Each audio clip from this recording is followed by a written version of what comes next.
नमस्कार, मैं रितिका वर्मा और आप देख रहे हैं ऑल इंडिया न्यूज़ 24/7। एसी कमरों में बैठ चुनावी रणनीति बनाने व 4 चक्का वाहनों से रैली या भ्रमण से मतदाताओं में पकड़ नहीं बना सकते, अशोक कसेरा। लोकसभा चुनाव 2024 के परिणाम सभी पार्टी के लिए चौंकाने वाले रहे। अगर बात बीजेपी की जाए तो इस बार उसको सबसे बड़ा झटका यूपी से लगा है। बीजेपी ने जहां 2024 के बाद से यूपी में सबसे बड़ी हार दर्ज की है, वहीं सपा व कांग्रेस को संजीवनी मिल गई है। विशेषरगंज मंडी में स्थित वाराणसी किराना व्यापार समिति के उपाध्यक्ष अशोक कसेरा ने वाराणसी से तीसरी बार सांसद चुने जाने पर प्रधानमंत्री नरेंद्र मोदी को बधाई दी। साथ ही पत्रकारों से बताया कि भले ही नरेंद्र मोदी तीसरी बार काशी के सांसद चुने गए हैं और संभवतः प्रधानमंत्री पद की शपथ भी जल्द ही लेंगे, पर इस बार के चुनाव परिणाम में भाजपा को आशा अनुरूप सफलता न मिलने से चिंता का विषय बन गया है। Mukesh Pandey, all India news 24/7 Varanasi.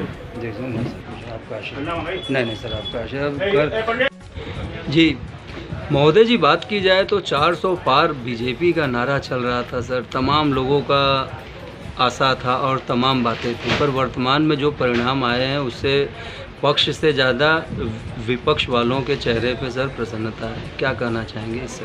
देखिए, अब की बार 400 पार मोदी जी का नारा था और सभी लोगों का नारा था कि अब की बार 400 पार के पीछे की कहानी बहुत लंबी थी। अगर हो जाता तो वास्तव में एक नई हिंदुस्तान का गठन होता, एक नई हिंदुस्तान की छवि सामने आती। लेकिन बहरहाल जो भी गया, अब जीत तो हो गई है, लेकिन वास्तव में यह मोदी जी की जो जीत है वह जीत हजम नहीं हो पा रही है, क्योंकि उनके साथ जो भी भया है वह शायद हमारे समझ से उचित नहीं भया है। क्योंकि इतने बड़े मतलब उच्च, जिसको कहा जाए उच्चतम होकर हमारे बनारस वालों ने जो उनका साथ दिया, जितना उम्मीद था उतना नहीं दिए गए। उतना उम्मीद नहीं था कि इतना कम मार्जिन में हमारे नरेंद्र मोदी जी जीतेंगे, क्योंकि हम लोगों ने बनारस में जो वोट किया था वो एक सांसद के लिए नहीं किया था, हमने अब प्रधानमंत्री के लिए किया था और इतनी कम मार्जिन में मतलब कि वोट निकला, ये सोचनीय बात है। यहाँ के जनप्रतिनिधि शायद इसके बहुत हद तक जिम्मेदार है, क्योंकि उन्होंने किसी से भी कोई ताल्लुकात चुनाव संबंधी रखा ही नहीं कि आज इतनी बड़ी नरेंद्र मोदी जी की बनारस से लड़ रहे हैं तो हम किसी भी संगठन में गए हों या किसी से वार्तालाप किए हों कि उनके लिए वोट मांगे हो कि नहीं आप हमें हमारा साथ दीजिए, कुछ नहीं किया गया। इसमें यहाँ के जो लोकल नेता हैं और जनप्रतिनिधि हैं शायद बहुत बड़ी जिम्मेदारी से वह विमुख हो गए हैं। ये इसका मेन यही कारण है कि इतनी कम मार्जिन में मोदी जी ने जीता है। यह नहीं होना चाहिए था, इसकी मार्जिन कम से कम 8 लाख कम से कम होना चाहिए।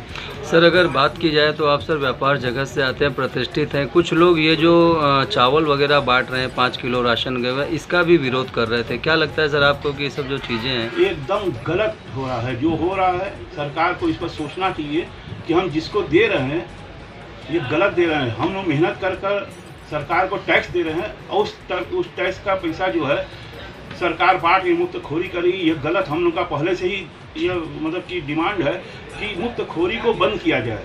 हाँ, अगर आपको बांटना ही है ना तो उसी पैसे को आप गैस और तेल वो कम कर दीजिए, ताकि जो भाजपा के ऊपर लेविल लगा है कि महंगाई पर नहीं कंट्रोल कर पा रहे हैं, उसी पैसे को इसमें क्यों नहीं कर देते? उसी को डाउन कर दीजिए, गैस सस्ता कर दीजिए, पेट्रोल सस्ता कर दीजिए, ताकि महंगाई का जो लेवल लगा है कि भाजपा बहुत आई जब से महंगाई बहुत लाई, यह बात खत्म हो जाता है। इसका जो हुआ है नहीं होना चाहिए। जो मुक्त खोरी किया जा रहा है इसका लाभ कौन ले रहा है?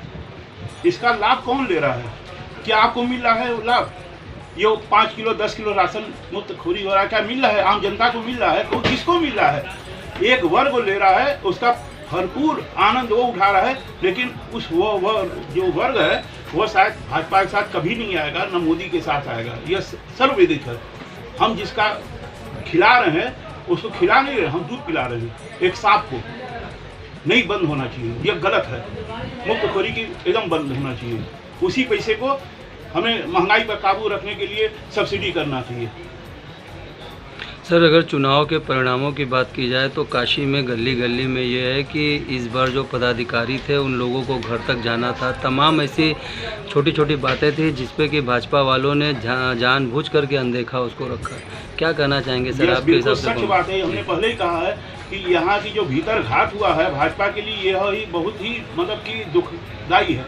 यह नहीं होना चाहिए था। यहाँ के भाजपा वाले जितने भी लोग हैं, हम किसी का नाम नहीं जानते, सब आप जानते हैं, उन्होंने सिर्फ फोटो सेशन करवाया, फोटो खिंचवाया है बड़े बड़े नेताओं के साथ और अपने घर से निकले नहीं है।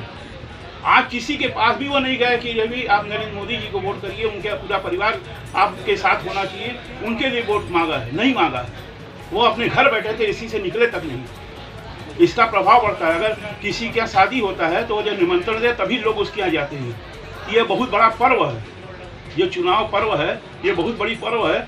इसके लिए यहाँ के भाजपा की पूरी जिम्मेदारी उनके ऊपर है, ठिकरा उनके ऊपर ही फूटना चाहिए। सच बात है, यहाँ के एकदम निष्क्रिय हैं, यह नहीं होना चाहिए था। इसका कारण आज सामने आया है कि आज भाजपा इतनी बड़ी पार्टी होने के बाद भी ब्लैकमेल होने के कगार पर है।